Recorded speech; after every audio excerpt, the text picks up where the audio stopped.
Ada masa-masa dalam hidup ketika hati kita terasa seperti ruangan sempit yang dipenuhi beban.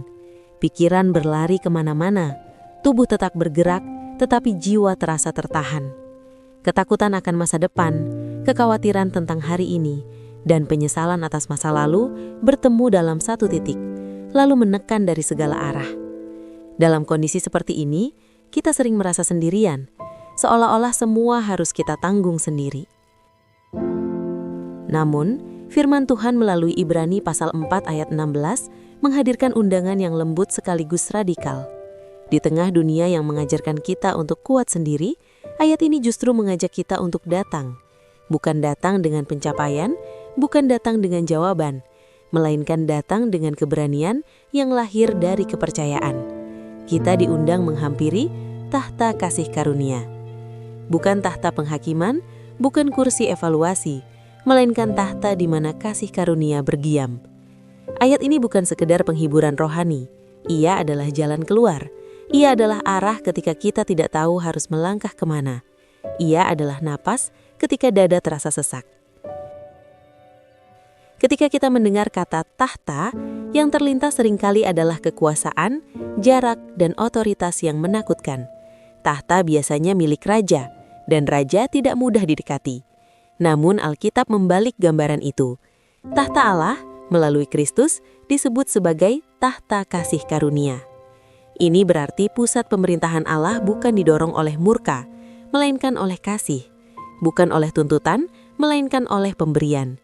Kasih karunia adalah sesuatu yang kita terima, bukan sesuatu yang kita menangkan. Ia diberikan bukan karena kita layak, tetapi justru karena kita membutuhkan. Bagi hati yang dipenuhi rasa bersalah, ini adalah kabar yang membebaskan. Kita tidak datang untuk membela diri. Kita tidak datang untuk membuktikan bahwa kita cukup baik. Kita datang karena Allah sudah tahu segala kelemahan kita dan tetap membuka jalan. Ayat ini mengatakan, marilah kita dengan penuh keberanian menghampiri. Keberanian macam apa yang dimaksud di sini? Bukan keberanian karena kita kuat, melainkan keberanian karena kita diterima.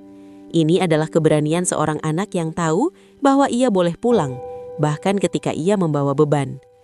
Seringkali ketakutan kita bukan berasal dari masalah itu sendiri, melainkan dari asumsi bahwa kita harus menghadapinya sendirian.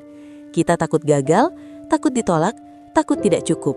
Namun firman ini mengingatkan bahwa keberanian sejati bukanlah meniadakan rasa takut, tetapi membawa rasa takut itu ke hadapan Allah. Ketika kita menghampiri tahta kasih karunia, kita tidak diminta untuk menyingkirkan air mata terlebih dahulu. Kita tidak diminta untuk menata kata-kata agar terdengar rohani. Kita hanya diminta untuk datang.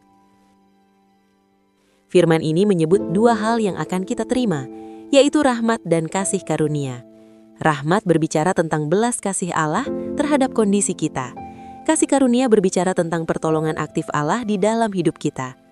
Rahmat menenangkan hati yang hancur. Ia berkata, engkau tidak sendirian dalam penderitaan ini. Kasih karunia menguatkan langkah yang lemah. Ia berkata, aku akan menyertaimu melaluinya. Banyak dari kita hanya ingin masalahnya segera hilang.